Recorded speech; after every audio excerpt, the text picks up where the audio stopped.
film in a hotel compound and you are being arrested for it.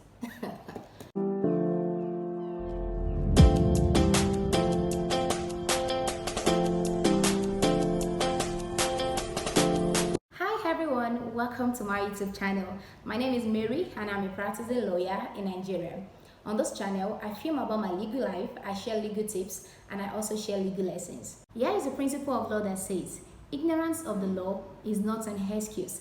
The fact that you were ignorant of the provision of the law will not make you escape liability when you contravene any law. And this is why I'm here to keep you on the right track. So if you're yet to subscribe to my YouTube channel, please do that now. Click on the subscribe button and also on your notification bell to get notification when I post more educative and entertaining videos. Nigerian police and their abuse of power. Like, imagine being arrested for filming in a hotel compound. Is that meant to be a crime? Like, I don't understand. Is it meant to be an offense to film in a hotel compound and you are being arrested for it? Okay, let me just give you the full gist. There's this popular YouTuber I've been following her for a while now. So she shared a video on her YouTube channel yesterday that she and Tayo Aina, another YouTuber, were arrested in Port Harcourt while filming in a hotel. These people, they were intimidated. Thank God these people know their rights. They are not just laymen that they might still be they will be arrested, still be in the prison, they won't be allowed to see their families, they will just be there. I remember a story of, not even a story, it was a tweet. I think I saw it on Twitter, or maybe somebody reposted it on Instagram, that a brother tweeted that his brother is in police custody because he overtook a convoy. Maybe some politician were passing and he overtook them, and that was just his offense. And he has been in police custody for months and could not sit for some exam he was meant to write. Just imagine, certain little mistakes that are not meant to be something big deal, you can be corrected for it, fine. You can pay a fine for that kind of a situation, but not for you to be locked up in a police custody and been there for months, because courts are on strike presently, so they could not arraign the boy. They could not take the boy to based on the story the man shared, they could not take the boy to any court to actually arraign him, and maybe he will pay some fine, or they will tell him to sweep the court environments, all those little punishments like that.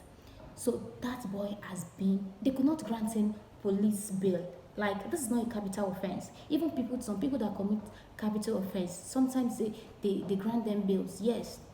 So this boy has not killed anybody, but don't let me just digress.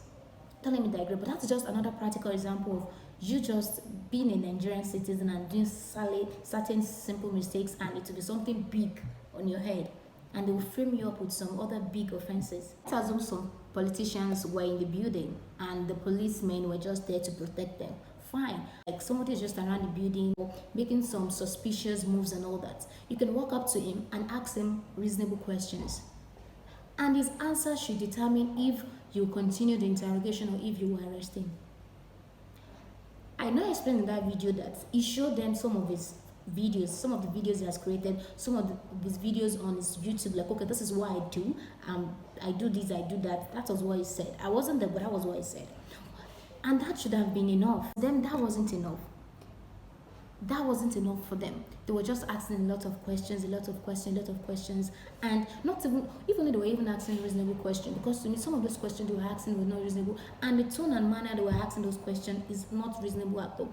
I can remember another experience I had in the police station, and I was not there for that suspect, I was there for another suspect, and all of a sudden the policeman started slapping this boy. I was shocked because I wasn't facing them, I was just doing something else, and because I just had to look back like, come on, what is happening? Just imagine that kind of boy can actually say certain things like offensing to the commission of the offense that he in actual fact did not commit. So it is so sad.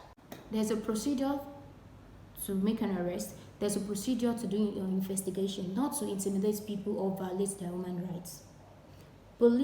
Nigerian police absolutely they have right to arrest, but not to violate people's human rights or to intimidate them. I know so many people that as the slightest, just seeing a police officer from afar would go, they are in so much fear. they are in so much fear without doing anything. I was watching that video yesterday. It's dawned on me to create a video. If you are being stalked by a police officer, what can you do? Either for a search or for an arrest, what can you do? Number one, don't be tensed. Don't run. Don't fidget. Don't think maybe this is just a lion, I'm about to be killed. No, that should not come to your head. Because the moment you start feeling that way, they will suspect you like, okay, maybe you're about to even commit a crime. And that can put you into more trouble. So don't be afraid. Number two, don't argue and don't get physical with them. Remember, anything you say or anything you do can be used against you in law. One of them might be recording you. One of them might be the one throwing some words at you for you just to misbehave, and they will record you, and that's enough. They can use it against you like, okay, you attacked them first, or you tried some funny act on them first. So don't argue, don't get physical. The tone of your words to matter. The way you respond to them also matter. And number three, ask for a means of identification. You never can tell if these people are not police officers. So it is very important for you to also ask, sir, may I see your identity card? It is very simple. Ask politely, calmly. You might be boiling inside of you, but just ask politely. May I see a means of identification? Can you please identify yourself? It's as simple as that. I know it can be like, what do you want that for? I know they can harass you the more, but you can actually ask. It is you have every right under the law to ask for a means of identification for a police officer to identify himself. Number four, if you are being arrested, you can ask to see your lawyer or your parents, your spouse, anybody. You have that right under the law, and you have the right to remain silent. Like, I won't be answering your question until I see my lawyer. It's better for you to do that and they beat you and they harass you than you answering question and they'll just put more crimes like, okay, you did this, you did that. I've seen that a lot of time as a lawyer.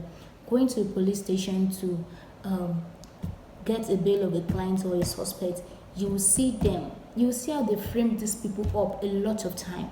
So you need to be very, very... They may not grant your request, but you can still ask, I would like to see my lawyer. I would like to see my mother. I would like to see my spouse. If you are being harassed, one thing you can always do is, if you can record the environment, which may be difficult, I understand, but another thing you can do is you can memorize the batch number or the batch name. You can use that information to file a petition. Your lawyer can help you to write a petition against that police officer. Thank you so much for watching. I hope this information educates you. If you're yet to subscribe, please do not forget to like, subscribe, and also share this video. Thank you so much for watching. See you in my next video. Bye bye.